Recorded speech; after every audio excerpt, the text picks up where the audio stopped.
everybody. Thanks for tuning in. You're back again with Spinja, Surviving with Spinja, and today my guest is Jennifer Helcame.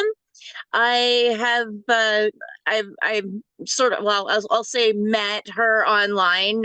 We haven't met in person, but I actually found her husband first. He is the man behind Forbidden Knowledge News Network, Chris Matthew, and he's one of the huge reasons why I'm here in the first place. Because if you know the story, it started with hearing his podcast and just a series of events. So I'm going to send a shout out to Chris and thank you again for doing what you do, because you are changing lives, and we really appreciate you. So I have Jennifer here today. She's going to talk about Reiki and some of the other healing modalities. I started asking her before the show, and it's like, no, you know what? We're just going to dive into it because she's she's a fountain of knowledge. I've talked to her a couple of times, and I just love hearing what she has to say. So I'm just gonna let you take it away, Jennifer. Just if you want to talk about Reiki and how you got started, I am all ears. Thank you so much for being here. Oh, well, thank you for having me, Spinja. Um, well, I got started originally not in Reiki, but in different healing modalities when I was 18, 19 years old. And I started out in massage therapy. I was very blessed for the universe to send me a shaman that taught me body energy anatomy. He was actually a teacher at the massage therapy school in North Carolina in Charlotte. And he was like a friend of my roommates. And he said, "Are you going to go to massage therapy school?" I said, "Well, I'm broke. I don't have any money for that." He said, "Well, I'll teach you, and then you can just go take the test." So it's been about a year and a half with him, learning all that I could from him. He was a wonderful teacher, and did that for a long time. And it was, as anybody who's ever done massage therapy will tell you, it's hard on the body. It uh, it it messes with you after a while. And so another teacher of mine, oh, years later, many like 15 years later, he said, "My wife is doing Reiki." And I said, "What's Reiki?" He said, "Oh my God, you've never heard of this?" I said, "Well, I will now." And it turned out that there was a wonderful teacher, professor at the college here, um, who had put together Reiki classes. And I said, "Well, I need to take that." And so I took my first couple of levels from her at the college, and it was wonderful. Met a lot of lifelong friends from there, and I've just been loving it ever since. The difference being when I get done doing Reiki on someone, I feel amazing, like because you become a conduit for Reiki energy. You don't use any of your own. So not only was I not tired and not worn out, I was actually giddy and bouncing off walls by the time I got done with treatments.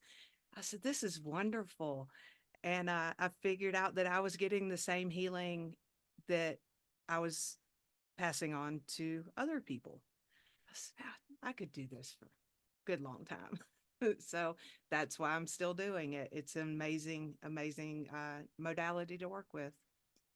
That is so cool. Like I didn't that another thing I didn't know. Like I don't really know a whole lot about Reiki, but it seems like like what you were saying about like learning massage therapy, and then having the shaman incorporated into that journey. That was super cool, because you would have learned things from a whole other angle that like the traditional classes wouldn't teach. And Right. it feels like Reiki would be like just a natural next step. It felt very right when I started learning it, for sure. And it's also a very malleable type of uh, modality. You can actually use it in so many different ways, and most people don't really realize that. There's a lot of different forms of Reiki. There's Kundalini Reiki and, you know, all sorts of types of applications for it. And I usually tell my students, apply it in a way that is unique to you. Find new ways to apply it, and they've done wonderful work. Stephen is one of them from BG Cast. He just took it and ran, and I'm so proud of him. And he messages me and goes, I do this with it now, and I'm like, yeah, yeah, because it's just so wonderful to apply in so many different ways. That was actually on my list. Dawn had mentioned that Stephen had received his master level from you or something like that. Is that Yes, yes, he did. Yes, he that did. that's super cool. And congratulations to Stephen. He's one of our friends. He him and Dawn talk all the time. They're breaking each other's brains back and forth. It's kind of funny to watch from this end. But anyway. Right. Um so I guess my next question is this a modality like for somebody that wants to learn, is it something that needs to be hands on, or can you do it through correspondence, distance learning, or is Okay, so yeah, Reiki is energy, so it actually works instantaneously around the world. And you can actually do attunements online if you do that. A lot of people are doing that these days. I used to be very hesitant about doing the online attunements simply because if you take Reiki in person, if you take a Reiki class, what you're going to get is a 2 day class, right? So you'll have time to practice in it and use it and apply it and get used to the frequency. Mhm. Um, Whereas when you're doing it online, mm, you don't get the same hands on teacher student type of exchange. So you can miss out on little details that your teacher might know and pass on to you as a student, that you just don't get that personalized thing online very often. But I have started doing it, but I only do it at master level Okay, yep. simply because of that reason. There's so much you need to learn in the first two that it's better if you can find someone in person to do that. That's just my opinion. A lot of people don't have that opinion. And if you're, if you're already an energy worker and you've already started developing those skills, Hmm, hmm. um, then I don't see a problem if you want to learn online. Yeah. I really appreciate your honesty, because that is something, I mean, I've looked here and there. I haven't dove a whole lot into it, but Mhm. it makes sense. And so for somebody who's looking to take like in class like to do like in class sessions, like is there Mhm. like an association, or how do you like, do you have any suggestions how somebody would go about finding like an accredited teacher, so they're not just getting some you Some know random things. yeah, Uh, yeah. yes, actually, if you do a search online, they're pretty easy to find. Reiki teachers these days and practitioners are everywhere. It's exploded since I started forever ago. It's probably been close to 20 years now, but yeah, it's everywhere. And so really, all you have to do is punch it in Google, and Reiki practitioners near me or Reiki teachers near me. Um, a lot of times you'll find them in special schools or massage therapy schools will often teach Reiki. Like I said, down here, the college offered it. And That's it, cool. yeah, it was very cool. And yeah, so I mean, just type it in, and I say go with your gut. If it feels Mhm, right, if the mhm. person feels right, do it. If not, then move on to the next person. I have found, unfortunately, something very disconcerting to me lately in the industry. I've had people come to me in the last 5 years or so talking about they took Reiki 1 and they took Reiki 2, and yet they were not taught all that they should have been taught Mm, because they're trying to make more money by spreading out the classes rather than having three or at most four, because some people do the master level in two classes. Mhm. But um, I've seen them stretch it up to six, seven, eight different levels of Reiki. There's only four levels of Reiki. And they'll um, some of them are like I said, applying it into different modalities and using it in different ways. And then they're calling that a class. But Mhm. instead of charging the going rate, which is around 2 to 250, depending on what level, I've seen them charge upward $800 for a class. And I'm like, Oh, this is not the kind of healing that we want. These are not the kind of healers we want to produce. no, no. you know and I get it. It's hard to make money. It's hard to survive doing being a healer, because you really just don't, unless you sell out like Karen says. You can't. um, you'll never be rich doing it, but Yeah. you'll be rich in soul, because it feeds your soul. Well, just when you were describing about like how when you do sessions, it energizes you like that right there. You're not having to pay for therapy because you're Right. already doing it. True, very It, true. it energetic. Okay, maybe monetarily it doesn't balance out, but energetically, if you look at it that way, I could see like it'd be very rewarding.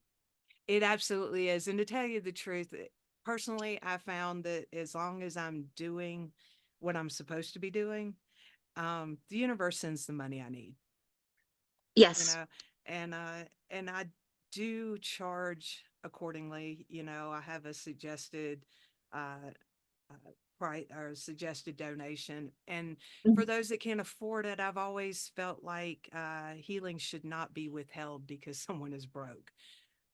And so I will do fair trade, because it's an energy thing. So you do have to have Yeah. a trade of energy of some kind.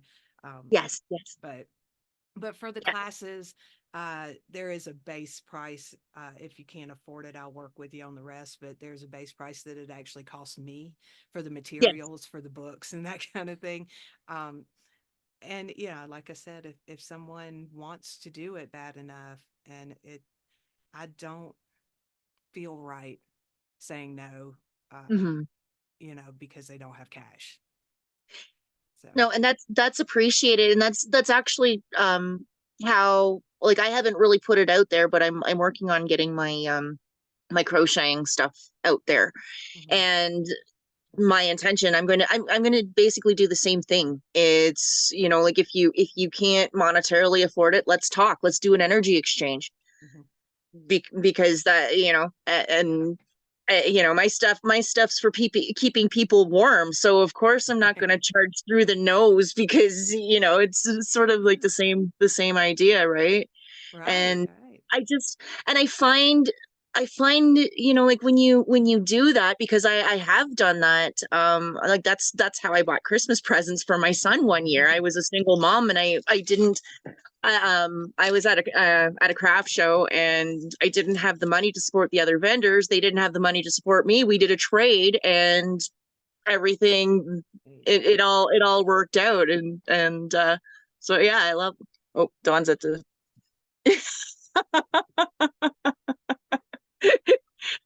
um. Oh, okay. So Don has a thought, but we'll let him hang on to that. But I will ask my next question. So somebody decides that they want to try a healing session. What would that look like? Okay, so they would get in touch with you and say hi, and how would that go? Well, first I would ask them, why they've come to me. What is it that they feel they need healing with? Um, in person is a bit different than online or over the phone. Um, in person, I would put them on my massage table, and I would touch them I would evoke the Reiki energy, and I would go through a hands-on um, pattern through their body and run the Reiki energy around their body. Assess as I go where things are weak, what chakras need balancing, that kind of thing. Um, when I get done with the filling their entire body with Reiki, I'll then go through, I'll clear the aura, balance the chakras, that kind of thing. When it's done online, it's a little different. I will generally put people on speaker and have them lay down in a comfortable place. And I will close my eyes and visualize their body and run the pattern through their body that way, because Reiki is amazing. It's instantaneous around the world. So I can send healing to somebody in Japan and they're going to feel it instantly. And to me, that's just nuts. It's crazy. It's great. Uh, but yeah, so it's just a little bit different, on the phone or online, but it works just the same. That's cool. Oh, Don has his question. No, you guys gave me an aha moment. Oh, he had an aha moment. You guys were talking about energy exchange as currency. Then currency is the actual energy. Like that's why it's Yeah. called currency. Yeah. Yeah. Like you guys, We love aha moments, Don. I was like, And this is exactly why I want to do this show. I wasn't expecting Dawn to have an aha moment. I absolutely love this. The more aha moments, the better. Oh, it's wonderful. It's wonderful. I, I love this. He had another one last night or on Friday night when I was interviewing a longtime friend of mine from Australia, and he had a few aha moments too. So it's like, okay, I guess I'm doing the right thing. That's right. Oh, I love it. You're wonderful at this. Thank you. And of course, I had another question, and then that brings me to a brain fart. I'm honest too, just to get. Oh, well, that's perfect. That's the way it should be. Um. So I'm just trying to think if I have any other questions. So like where does Reiki originate? Like was it a Japanese healing modality? Do I understand that correctly? It was, and it's not really as old as people think it is. I could be wrong because I need to look that up. I wasn't expecting that question, but I believe it was in the 40s that Yes, yeah. this was a modality that was developed. And yeah, when you get attuned for Reiki, on you receive a certificate that says that you were attuned and what level and by whom. What also is on that certificate is a lineage. So you can trace your lineage all the way back to the original master. Yes, yes. Yeah, I have a book, and now that you mention that, yeah, there was from what I'm understanding, like they were able to practice it, and then they had to do it in secret, Mm-hmm. and then there was some laws that were loosened up or something, and that's how it came to be. Wow. Yeah. So yeah, no, I was digging into Reiki, and I was also looking. It's interesting how Qigong also came up along that search as well. And so I'm guessing those are two modalities that would just work beautifully together. Yeah. Yeah. And it's also interesting to me that it's one of those modalities. I know symbols are big and they have a lot of power. Yes, yes, And back when I first learned it, there was a big hush hush about you can't tell people what the symbols mean. If they don't know, then they don't need to know. And oh, I didn't really care for that too much. yes, But as yes. I used it, I started to realize that the symbols aren't where the power lies in Reiki. The intention is. Right. That, So, during an attunement, yes, you do get symbols burned into your chakras and they act like filters. um, that allows you to kind of cut it on and off like a light switch, as opposed to trying to filter out a particular frequency. Back before I did Reiki, I was still a healer. So it was this big process of taking in the raw energy and then manually filtering out the particular frequency that you wanted to use. But with Reiki, you don't have to do that, because your Reiki master goes in and puts those symbols into each chakra, and they serve as a filter. So you just use the symbols like a light switch, and you can turn it on and off that way, and you don't have to spend any of your own energy to do it. That is so cool. Um, it sounds like taking the course, like, okay, the intention is to heal others, but it sounds like it is so beneficial for yourself, like you like on your own path for like healing and growing, and like the more we talk, it's like I gotta do this. Well, I always recommend everyone learn at least Reiki 1, because that's where you learn to heal yourself. Yes, yes. And so in Reiki 2 is when you learn how to heal other people. Okay. And in Oh, Reiki 3 and sometimes 4, depending on the person you talk to. I do mine in 1 because I figure there's no point in getting a master attunement if you're not going to teach. yes, yes. Right. So that's my personal opinion. So I just do 1 through 3, and they're combined in the last one, for teaching and for the master symbol. That is so cool. Oh, wow. Um, so is there any other, like, do you practice any other modalities, or is there anything else that you incorporate? Like, I've recently had some new gifts come up. I'm still trying to master them. Um, I've always been an intuitive tarot reader, intuitive psychic, and intuitive medium. Uh, the psychic and medium stuff is newer to me. It's probably the last 10 years or so. Uh, and in the last 2 years, uh, there's there's been a gift bestowed where I can analyze and remove attachments on people, so I can see them now. When I see someone, I can see their attachments and where they're coming from. And I do life coaching as well, so what I tend to do is dig. So I start asking them a lot of questions and try to pinpoint the root cause that allowed the entity to attach itself to begin with. And once we get to that cause, I can reach in and just pull it off. They can, of course, if they don't do their work, their shadow work, then the entity will come back and attach itself.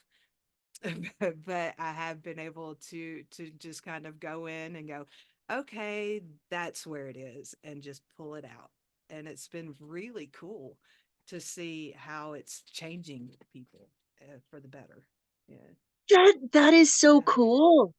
And I will reiterate what you said for those, like, for the viewers and listeners, about how important it is to do your shadow work and do your part, because like Jennifer can only help you so much, just like. Right. And it's the same.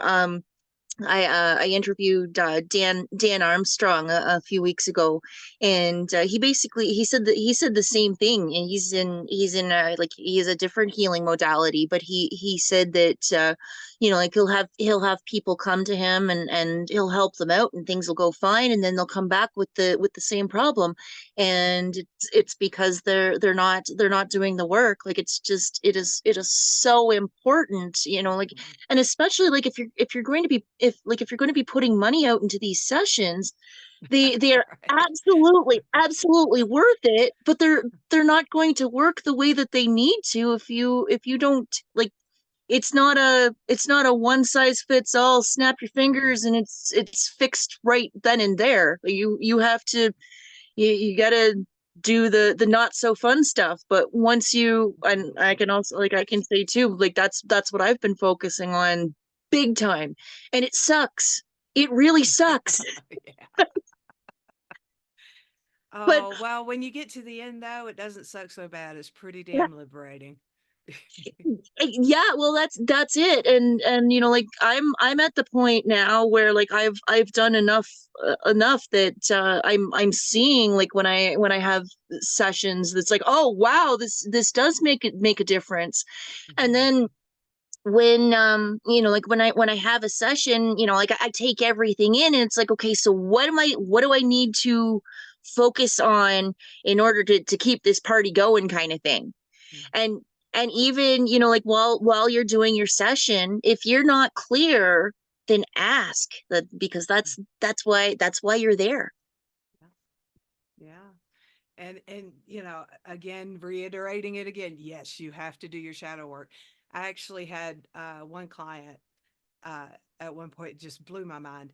She I would go in and clear her aura and balance her chakras, and before I could get her off the table, her chakras were all messed up again. And it turned out that she was an energy vampire. And I'm like, um well, honey, that is what is rotting you from the inside out. So I had to reteach her how to draw energy from the universe as opposed to from people. oh And wow. that was the only way we could get her chakras to stay balanced. It was the nuttiest thing. I'm like, Wow. yeah. It makes sense though.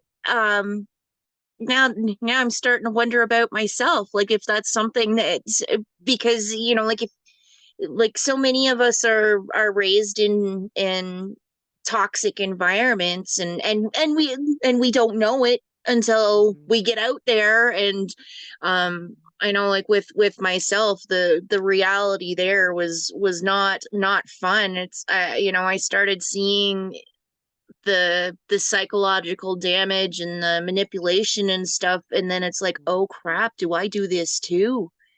And so, and that's the other thing, like with the shadow work, like a lot of it is rewiring, and Mhm. but you also need to forgive yourself for not knowing any different. And like right now, like when you're doing your shadow work, you're taking control of it. Mhm. At the time, you didn't know any different, you didn't know any better, so you need to forgive yourself for that, and then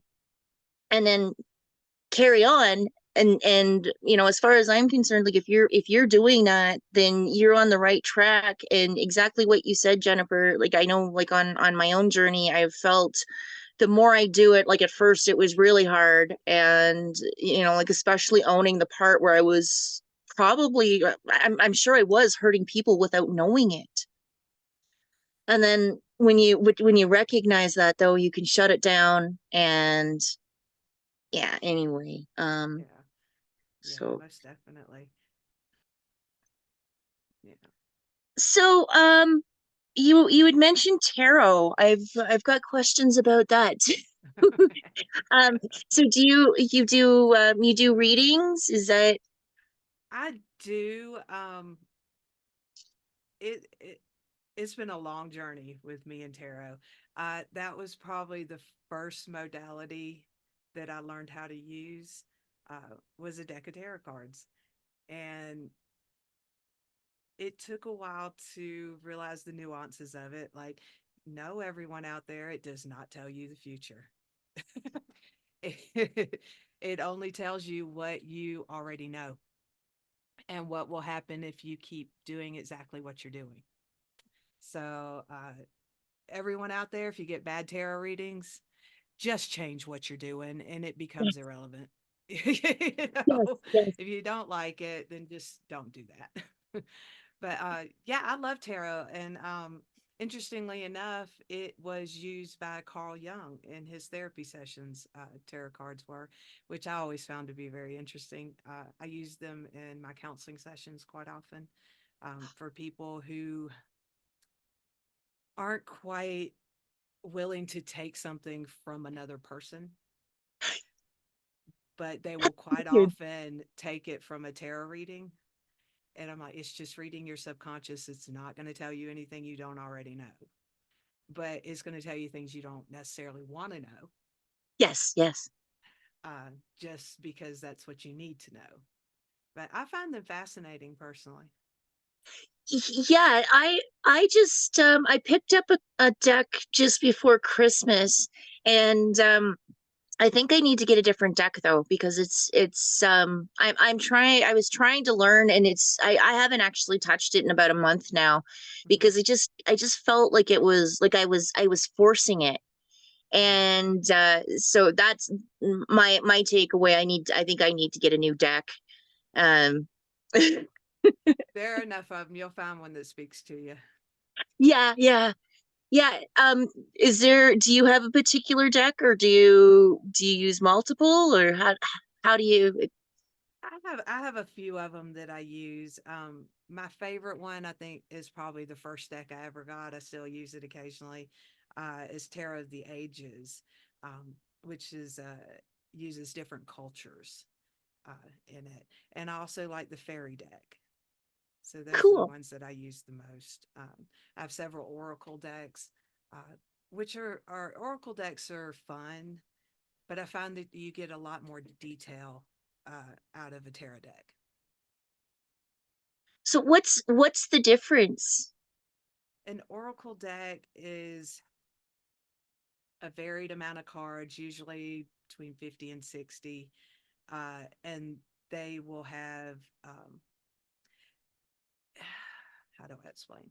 So an oracle deck will have all arcana, major arcana in it, um, and no minor arcana. Okay, okay. So tarot decks are a standard 72 cards. They have four minor arcanas, and then the major arcanas is split into two. The deck is, um, and you get a lot, like I said, a lot more detail out of a situation from a tarot deck than you do from, because the oracle deck is more of a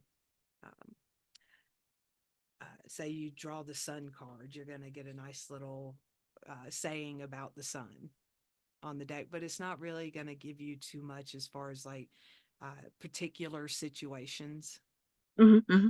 You know, it'll give you like an overview of where you are in life, or what, an overview of what's coming. But the tarot decks really will pinpoint some very wonderful details in situations that you might not pick up otherwise. That's what I was finding. It's kind of, it's like what you said. It doesn't tell you the future, but it gives you potentials. Yeah, it tells you what's at the end of the path you're currently on. So Yeah. I like to tell the kids always ask that when because they get curious about tarot pretty young these days, and I tell them that it's like when your mom comes to you and says if you don't quit doing drugs you're going to end up dead or in jail. That's what the tarot card does. The tarot deck Yeah. does is it tells you what is at the what's further down and at the end of that path that you're currently on. So if you don't like what the reading says, just change what you're doing, and then that reading will become obsolete. Yeah. That's that's cool. That's, yeah, yeah. Yeah. Um so you were saying that you do life coaching. So how would like how would somebody know? Like I've never, like I've heard of life coaching, but I've never reached out to anybody. Like how does that process go? Like what would that look like? Oh, we just like to tell people what to do. Okay.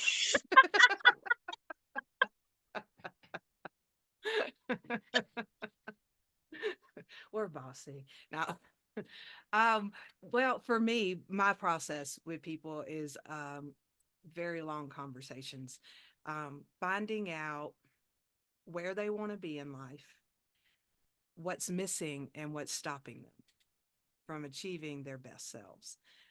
So, quite often, I'll get people that are successful in life, in business, in their careers, but they had to sacrifice part of themselves to do that. And so they come and they're very unhappy in their personal lives. And they don't understand why they can't find a partner, or why they're unhappy with their partner, or, you know, how to have new ideas, innovative ideas for their businesses, because they feel stuck in some way.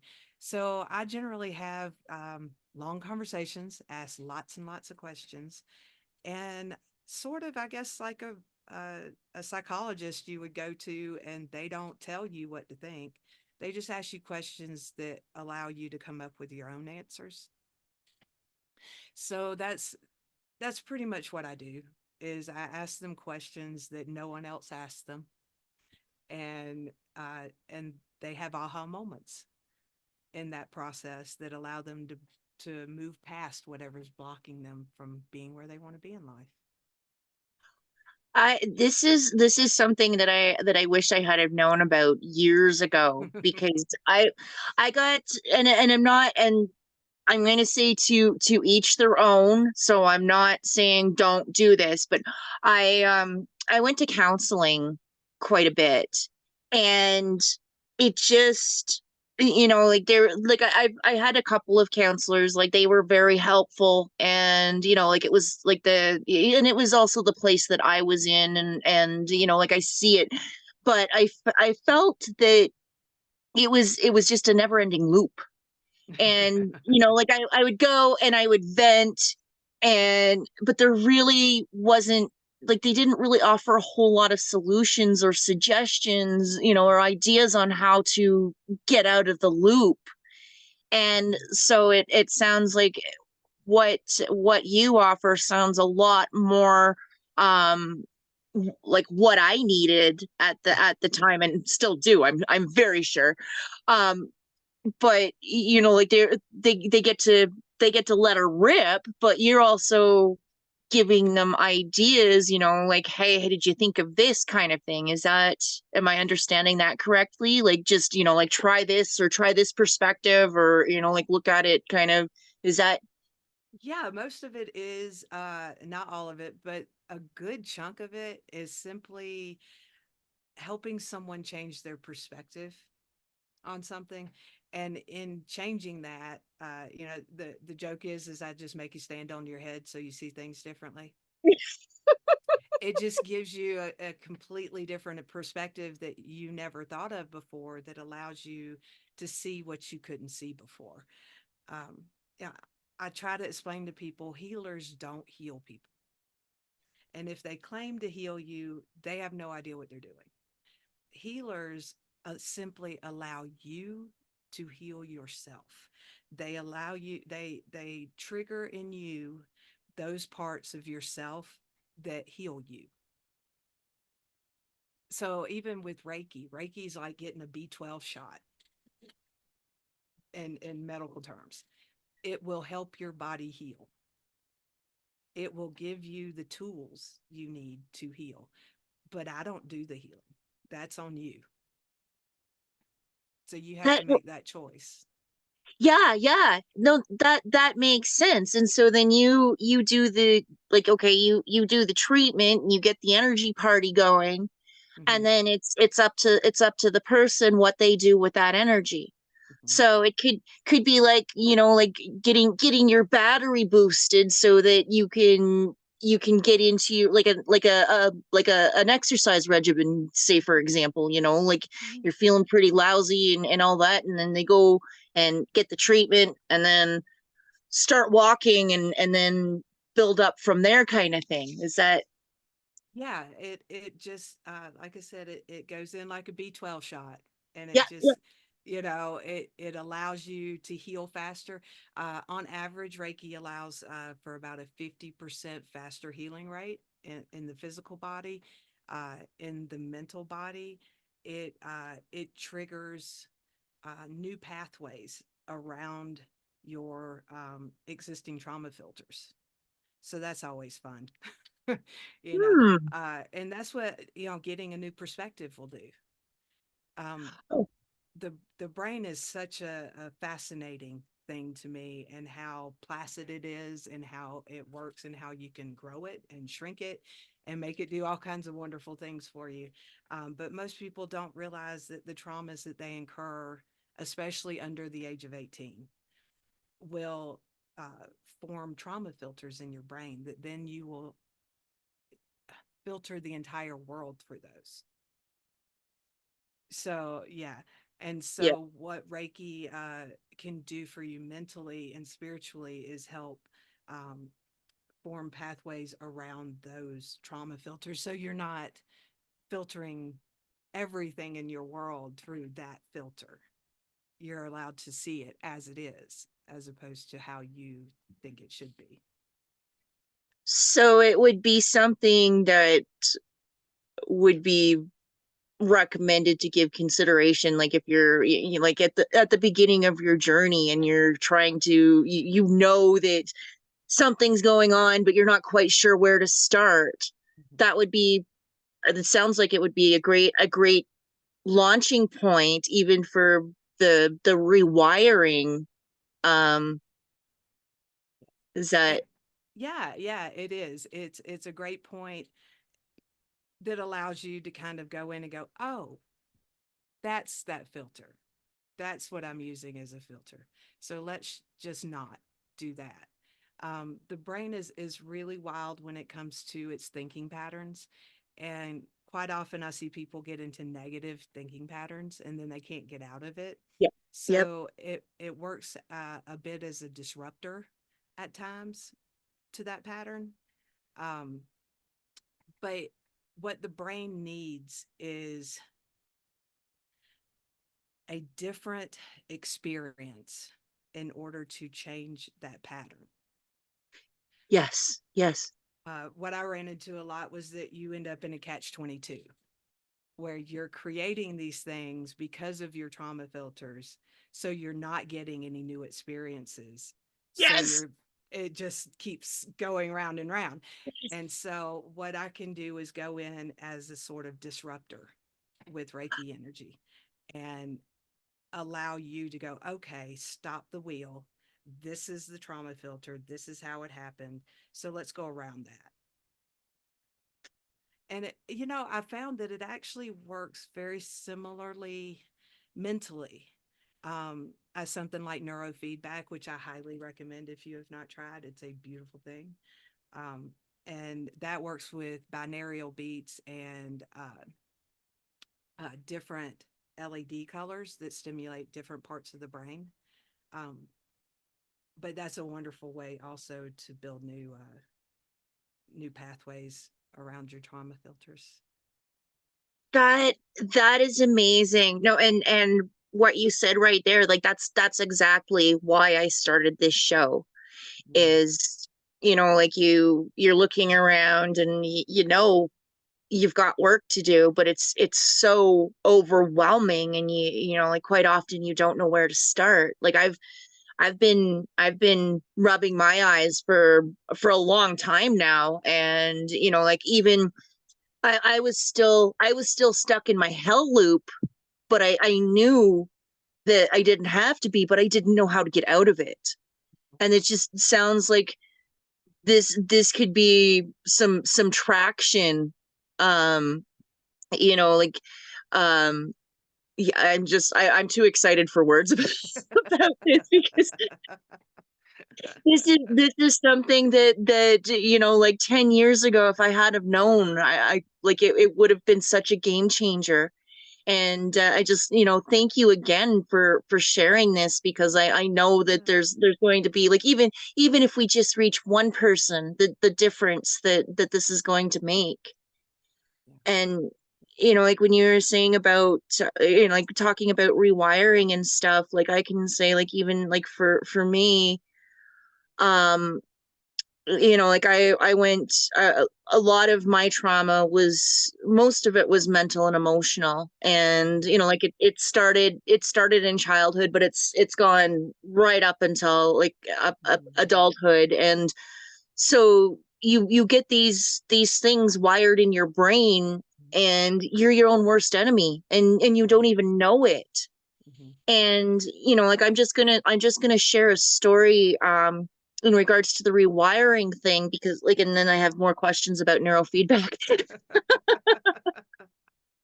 But you know, like with not knowing a lot of this stuff, one of the things that I did, and I'm going to encourage people to give this a shot, in the wintertime, um, we had a lot of unexpected bills, like our hot water tank or heater ended up leaking, and our electricity bill was ended up being almost double what we were expected. And I was already working overtime and you know doing everything in my power, and I was feeling so helpless and you know like freaking out, like how are we going to do this? How are we going to do this?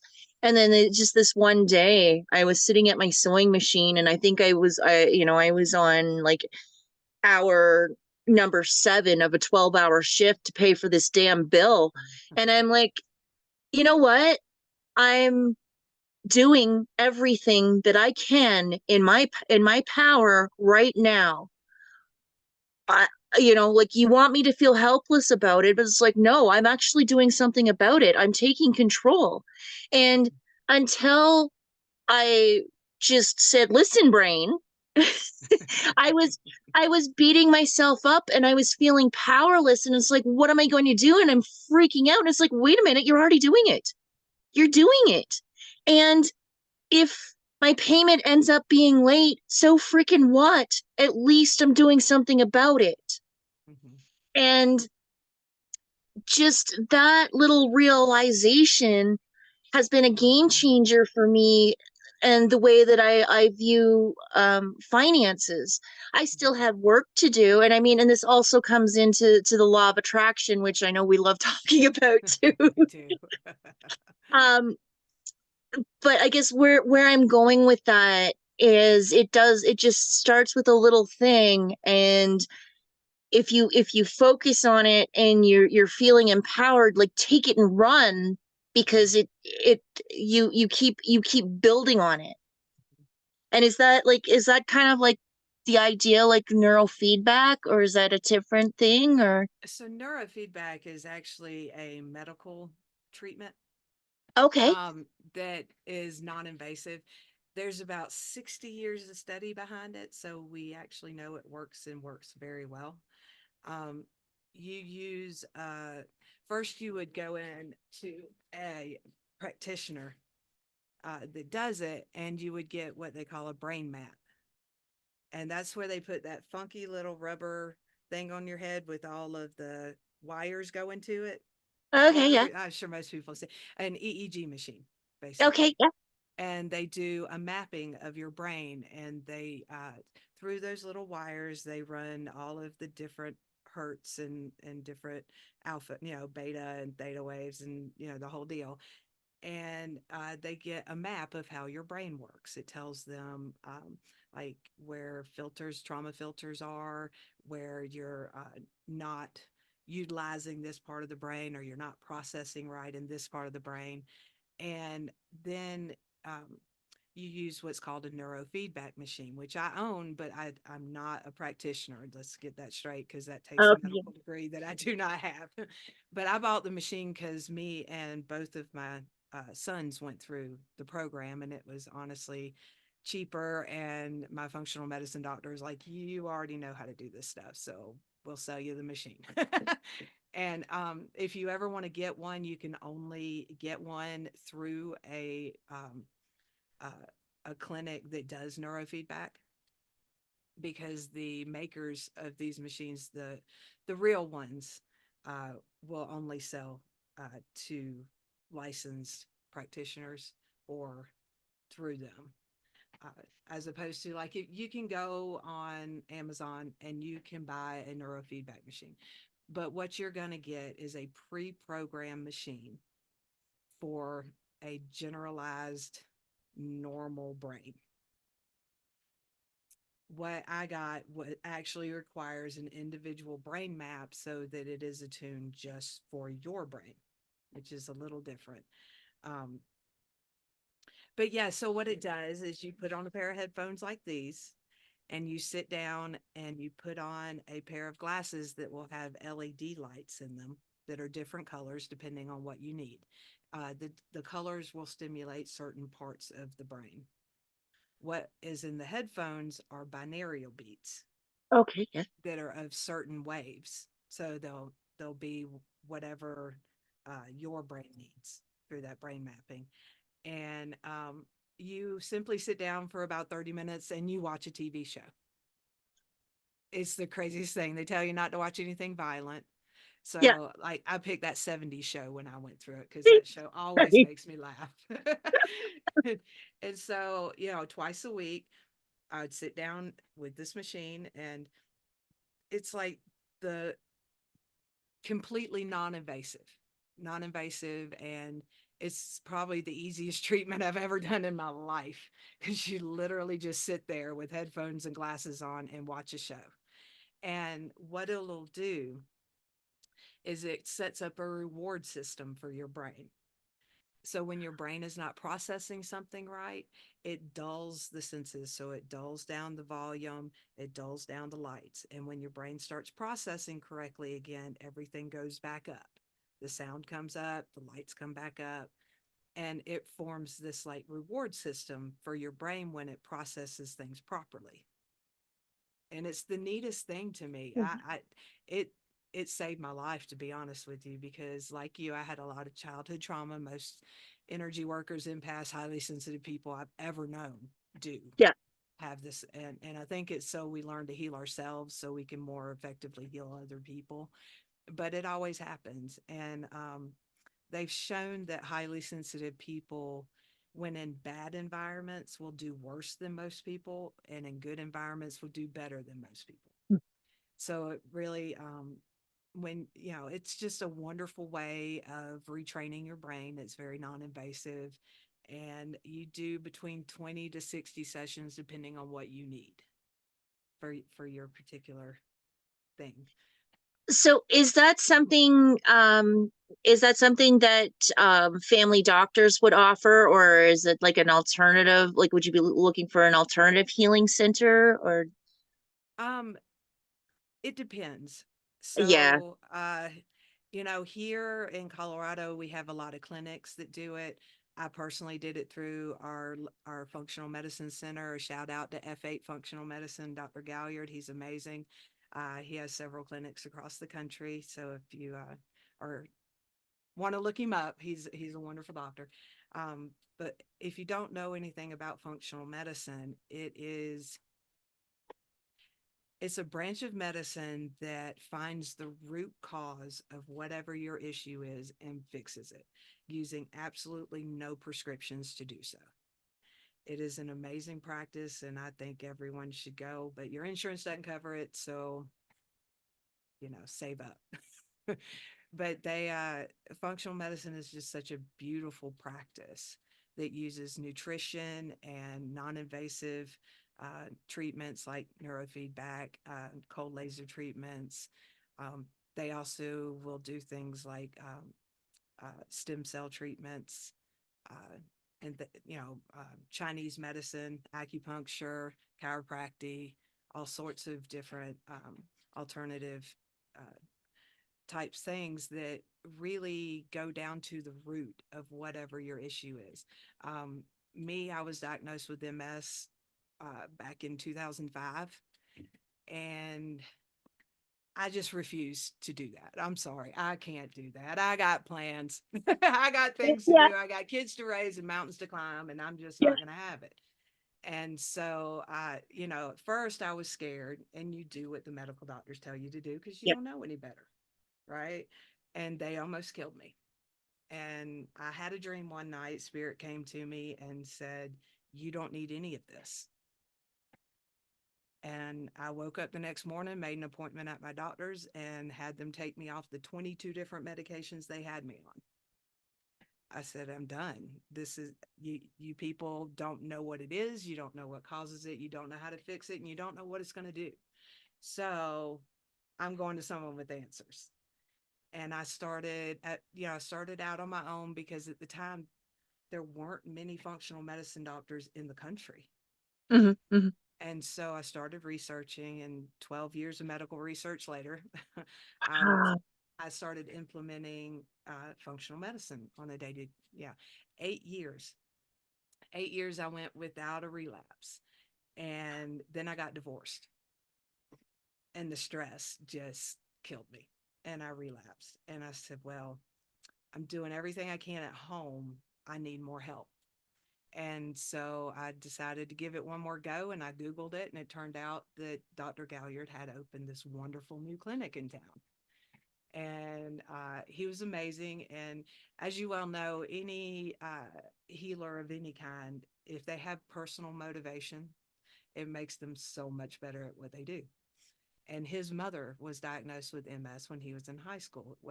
So he Oh, decided to become a doctor and to cure her. oh, She's in her early 80s now and still does the landscaping for his offices. oh my I goodness. know. It's insane. So I went through the program, and at the end of the program, it took about 6 months. And at the end of the program, he said, "You are no longer considered immunocompromised."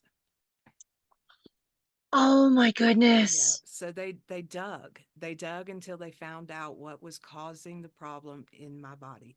They don't treat symptoms. So, and they don't tell you to come off of your meds. If you're Yeah. on meds from another doctor, uh, what they found though is that as you go through the program, you need the other meds less and less. And most people end up coming off of them. Oh my goodness. Oh Yeah. wow. Oh wow. That's amazing. And, Um, none of it was pharmaceutical, not a bit.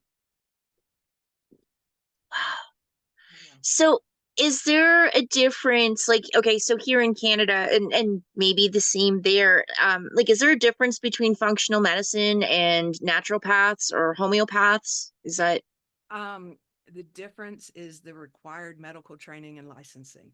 okay? So I don't know what it is there, but here in Yeah. Colorado, naturopath doctors are not required to be licensed. Oh, okay. Anyone can claim to be one. It's kind of, Oh, yeah. So for yeah. me, that's kind of, I don't Mm, know about that. So, you know, yeah. uh, but functional medicine, you actually have to have a medical degree of some kind in order to go through the functional medicine school. Uh, Okay. and it's just to me that's should be the first line of defense for everyone. Oh, But it's absolutely. but it's not even covered by insurance because they don't use pharmaceutical medication. It's so gross. It's so Yeah, gross. it's Like disgusting. they tried to get me with a thyroid diagnosis. Hmm. Um, my thyroid, like they said that the levels were off, like when I was in high school, but it wasn't quite enough. Like they were just watching me closely. And then when I had my son, um, they said that my levels were pushed over. So I took the medication. I did what my doctor said, and I ended up gaining a stink load of weight. Now it like a lot of it, like it was definitely situational as well. And of course, like I was in an abusive situation at the time, so just everything. And then like even after I left, and so and like they were like I was looking at all the different symptoms and everything about hypothyroidism, and it's like I'm not seeing anything. Like I didn't feel Hmm. any symptoms. It's like I'm just going by what they're telling me with the blood work, and I'm not. And I took the medication, I didn't feel any better, I didn't feel any worse, I didn't feel anything. Hmm. And so in 2018, well, at that point I'd already lost faith in my doctor anyway, because of my mom's cancer journey, which is a whole other story. But I just, and so I'm like, okay, I'm not feeling anything. My hair's falling out. There's worse things than what they're saying, so I'm just going to go off my medication and see what it does. Hmm. I've been off of it since 2018, and my hair's grown back. I've lost over 100 pounds. I'm healthier than I've ever been. I don't have the same brain fog that I did. And no, I probably shouldn't have done it without a doctor's supervision. But however, the doctor was keeping me on this and not doing anything to Fix it. fix, yeah, no, oh, it's a side effect. It's a side effect. It comes with the Hmm. medication. Well, no, I don't accept that. Yeah, that's the way I was with it. And it turns out that probably close to 95% of the prescription medication out there actually has a natural alternative. Yeah, So that's what absolutely. I started doing, was replacing my medications with supplements and herbs and uh, things without side effects and Yes. Yeah. without interactions, and that actually healed my body. Um, Yeah. yeah. And for me personally, we found out it was a combination of gluten intolerance causing Mhm. inflammation in my body, Yep. coupled with extreme stress. So that's where That. the neurofeedback came in, was it actually allowed my brain to handle and process properly that crazy amount of stress. And for me, when I realized that it had worked was when I guess about a year after I went through the program, my mom ended up in hospice. And I had to put her through the hospice program until she passed. And I knew myself well enough to know that if it had been before I went through the neurofeedback treatments, I'd have lost it. Like, I would not have been able to handle it. Um, and I never got overwhelmed the entire time. It was 3 months of dealing with it and then having to bury her. And I never got so overwhelmed I couldn't handle it. And for me, that was huge. That was absolutely huge. Wow. Yeah. Wow. No, that's definitely something, you've given me something to dig into here, and Mhm. I've got some homework to do here. I really appreciate it because I like Yeah. this is one of those things I had no idea about, and like poor Don, like um his poor body, he's being a lot kinder to it these days, but he wasn't exactly nice to it over the last while, like a lot of us are. And so there's been a few different things that I feel like he should be getting checked out, and I know he wants to too, but we're reluctant because like we just moved to Alberta 2 years ago, Mhm. and we don't have doctors, and honestly I'm not overly excited about looking for one, and I know he's the same, but there's also things that like it would be very helpful if he was able to get answers for, but he doesn't want to go to the doctor because they're just going to say, well, take this, take this, take this. Right. So now you've given us another angle to look into, and thank you for that. Like I absolutely Yeah. appreciate that. Like I appreciate you sharing all of this. It's been so helpful. Oh, there is a website online that will show you where all the functional medicine practitioners are.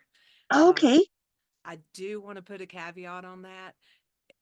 The functional medicine program, the school does not require that you be an MD. They simply Okay. require that you have some sort of medical degree. Okay. Uh, Yeah. and so personally, I was very fortunate to find that our practitioner was an MD. Um, Oh, okay. Yes, yes. so that's that's something that you should really look out for. Definitely You do know, your homework for sure. right, And right. and I'm going to say to the Canadians too, definitely, and like people outside of the states, definitely do your homework too, because right, Jennifer's just talking for the United States. right. Yeah, I don't know anything about the way it works in Canada. Yeah, well, I don't think we do either.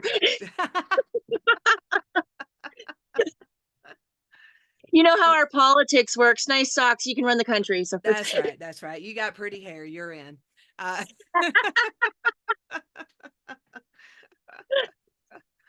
you don't well, like it, we'll throw maple syrup and poutine at you. well, hey, maple syrup cures everything. Didn't you know? It really does. It really does. It really does.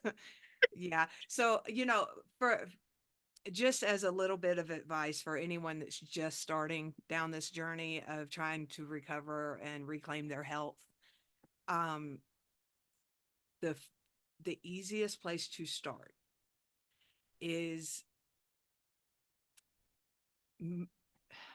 transition to organics. It I don't know what kind of access you have to healthy food there or in your grocery stores. Yep, Um, we've got it. We've got it. but yeah, so just eliminate things that are not organic from your diet, and you'll be shocked at what that in and of itself will start to have wonderful effects on your mental health and your physical health. Um, it clears out all of the crazy fertilizers and pest control and weed killers, all the crap that they put in our food that just poisons the crap. I mean, for example, you can be eating strawberries, but if they're not organic, they can actually make you gain weight I don't doubt it. from I don't from the doubt it. stuff they put on. Yeah. Yeah. And so that's where I usually recommend to people that they start. And I always tell people, if you're just starting out, please don't go in your kitchen and throw away everything in there. Yeah. Don't do that. It will cost you a literal fortune to Yes. replace Yes. everything in your kitchen at once. So, what you do is, as you go to the grocery store to replace items in your kitchen, just buy them organically. Yes. Yes. So, that's it. And, over time, you'll replace everything in there, you know, um, Yeah. but it doesn't cost as much that way. And if you're a big meat eater, that's where the biggest cost of organic food comes in. So what I did was, I love meat personally. I'm total carnivore, and but I learned how to use small amounts of meat in recipes. So at the time I was raising six kids, and there was eight of us in the house. So I had to learn how to make two chicken breasts and a pound of meat actually like feed that many Yeah. people, because it was Wow. expensive, right? Yeah. The Yeah. food bill Yeah. was more than the mortgage at that point. Right. And but I couldn't feed them differently than I ate, because once you know, you can't unknow. And then you Yes. feel guilty about killing your kids, they don't Yes. they Yes. frown upon that kind of thing. Yeah. So Yeah. Right. so yeah, so just transition to that first, um and try to look into removing known allergens. So gluten is a big one, Yeah. and a lot of people are like, I don't have a gluten allergy. And I'm like, well, you may not have a gluten allergy, but everybody has a gluten sensitivity, and it causes inflammation. And this was something I had to work through with Chris, because he had never even thought about this.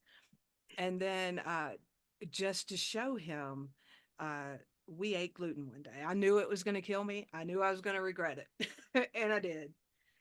But what it showed him was that when he tried to take off his wedding ring, it was stuck. Yep.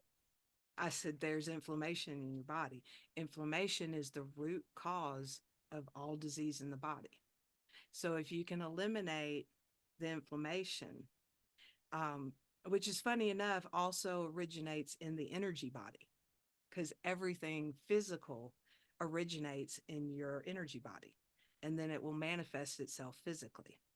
Hmm. So any type of issue you've got going on, generally what I've found with the gluten is that it's a big comfort food thing Yes. for people. Yes. So if you're like me and you've gone through your emotional, I eat my feelings kind of thing, then you know what I'm talking about. So Absolutely. you go straight for the comfort foods, which are most of the time filled with gluten, and you end up causing this inflammation. And even if it's just an underlying small amount, it will start to mess with your physical body. It'll, mess with your organs, your immune system, your mental health, your brain fog, like all sorts of things. Um, and it originated from you having these emotions that you couldn't process or didn't know how to handle. Um, so, even if you deal with the physical stuff, I always tell people you still need to do your shadow work. You still Yes. got to Yes. do the work. Like, because otherwise it just comes back. You fall back Yep. into the same patterns, and Yep. you end up in the same place. Yep. So, No, and I can add to like what you were saying about gluten as well, because and again, I'm going to say to each your own, and if you decide to look into this, consult your doctor, do all the right stuff. This is not medical advice, this is my experience. I did keto, Oh, good and for you. I did it, I stuck with it for about 10 months, Hmm. and it worked really well for me. It was the kickstart basically that I needed. And so part of that was eliminating gluten, eliminating sugar, Hmm. and it was a real eye opener for me.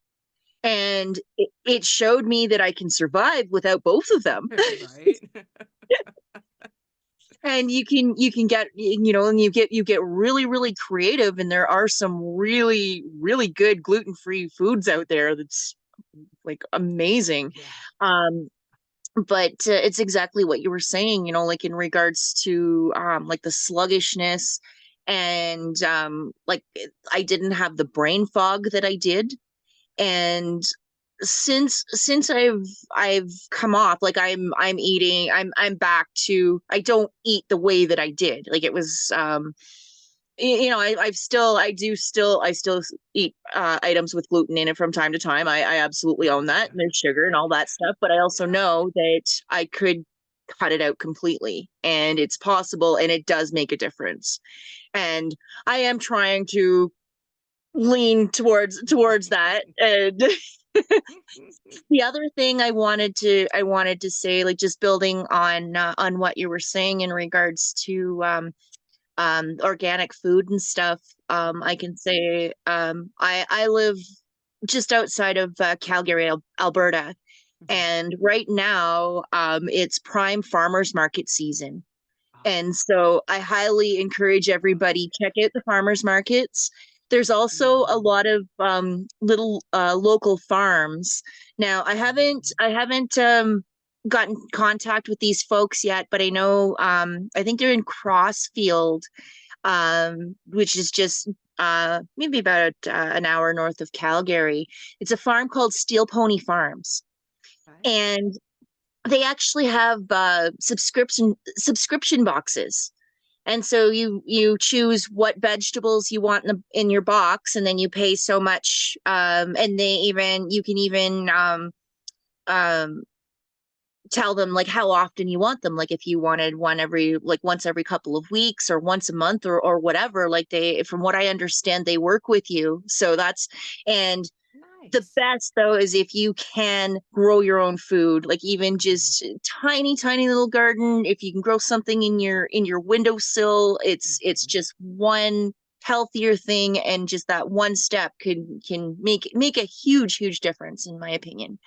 Nice. Yeah, we're fortunate enough here to also have we have a dairy that still delivers milk.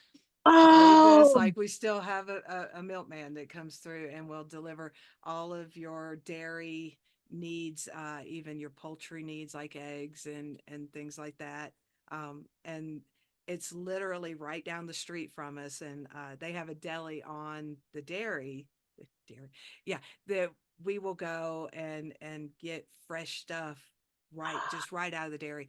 And I don't know if you guys have it there. Have you heard of Noosa yogurt? no. Okay, well here it's big in the States, but Yeah. that's where it comes from. So we can actually go get our yogurt straight from the dairy.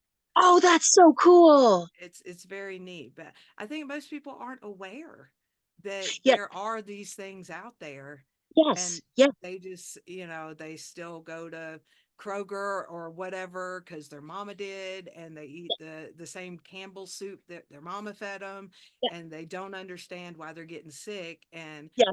I have to explain to them that soup is not the soup your mom fed you.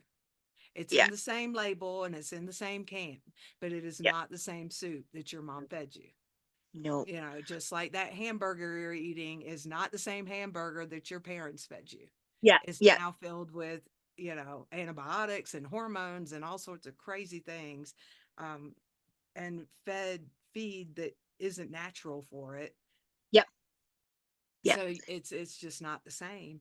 And that's hard for people to really I think it's hard for people to really wrap their brains around the fact that we are very intentionally being poisoned. Yep. They don't Yep. want like it crashes their brain to think that the people who are supposed to be watching out for me Yep. are actively trying to kill me. Yes. you know, Yes. and that is something you're going to have to accept in this reality, Yep. unfortunately, that Yep. you're your own best advocate and you Yep. are ultimately responsible for your own health. Exactly. Exactly. Something else I wanted to add too, when you said, like about it, sometimes like people don't know, or it doesn't, they don't think of it. I mean, and myself, it's the same thing. As far as the price of meat goes right now, in my opinion, I'm sure it's the same there too. It is getting so ridiculous, and we know about the quality of the meat in the grocery stores. So Yeah. this is the part I'm also going to throw out a plug for the local butcher shops. Yes. Go check them out, because you might be surprised. And we definitely were. Um, and so I'm going to reference Karen Holton here for a moment. So Dawn was craving hot dogs, and so Karen, we went through Karen's quantum health transformation program, and she warned us about this, and she's like, yeah, there's going to be times where you feel like you're taking a step back, and she says it's called research. You're just doing further research, and You got to make so sure. yeah, exactly. Yeah. And so he said that he wanted hot dogs, and it's like, okay, well, I'm gonna go to the butcher shop and see, because like, okay, they're not the greatest, but if it's coming from the butcher shop, then you know where it's coming from. And so I went, and a package of 10 hot dogs, it was processed and packaged and everything right on site, so they knew what was in it. Hmm. Same price as, and it might have actually been a couple of dollars cheaper than a package of hot dogs at the grocery store. Hmm. And the other thing that people may or may not know is that, like, if you approach the butcher shop, sometimes they have neat packages. I know the butcher shop in the small town that I grew up in. They had a package. I think it was probably $250 or something, but it Hmm. had, like, so many pounds of ground beef and so many pounds of chicken and pork, and so there's that option. And then, of Hmm. course, too, like, if you can get in touch with a farmer, quite often, like, you don't have to order a whole cow. Like, if you wanted to order half a cow or even a quarter, talk to Hmm. your friends and family to see if they want to go in on it with you. Like, there are ways Hmm. that you can still eat healthy, and do it economically, where you can afford it as well. Like, just get the conversation going. Talk to the people Yeah. in your, like, talk to your friends and family and see what you can do about this. Hmm. Hmm. Make sure your meat's grass fed. And Yes. yeah, here we also have like kosher butchers. And that the food coming from a kosher butcher is grass fed. It's clean from, beginning to end. Yeah. Yeah. This animal has been treated like it's supposed to be treated. And the same deal. You can go in and order packages, order half a cow, or my parents used to order half a cow and put it in a deep freezer, and that was our meat for the you know quarter, the 3 months or whatever, and that's the way we were fed, and I think that's a wonderful idea for people. Absolutely. Absolutely. Absolutely. All right. Well, I think that brings us, around the hour mark. Is there anything else that you would like to share? And Oh tell well, people where they can I find you? I'm not real out there. So you can find me at my contact me on my email at mistwalkercappy.com at yahoo.com. And you can also find me on Facebook under Jennifer Halcome. There's two profiles. Either one of them will get a message to me. Uh, yeah. So there we Wonderful. go. Well, thank you so much, Karen. Oh, geez, I'm in Karen mode. Well, I'm flattered. Karen's a wonderful lady. Well, yeah. So that's I'm gonna say we did a show last week, and I highly encourage everybody to check it out. Where we talked to Karen, and then we talked to Chris. He was there, and Dawn was there, and Stephen from BG Cast was there, and along with Karen Holton. So definitely check it out because yeah, that was a brain bender, and I think that That's I'm fun. still recovering from that. Oh, I love Oh, the rabbit holes we get in, huh? oh, I love it. I love it so much. It's so much fun. I just we are so blessed. I mean, I keep saying it. Like I went from hearing these people sitting at my sewing machine, and it's like I feel like I know these people. Like this is so cool. I want to talk to them, and then here we are. Like And then it's here we amazing. are. All you have to do is ask. Yeah. Well, yes, yes, and this is proof. This conversation right now is Mhm. proof. That's proof. It is. Well, thank you again so much, Jennifer. I really appreciate the time that you've taken, and I know I've learned a whole lot, and I'm sure that the audience has too. Well, And I thank want you so much, Spinja. I want to thank everybody for tuning in. And if you have any ideas or questions, if there's questions that you want me to ask, I love asking questions, and I probably have the same ones. So I encourage you leave a comment. You can find me on Facebook. I try to hop on Instagram, but Facebook's the easiest place to find me. So thank you, everybody, and I will have another episode for you again. And everybody, take care. I love you guys. Thank you. Much love.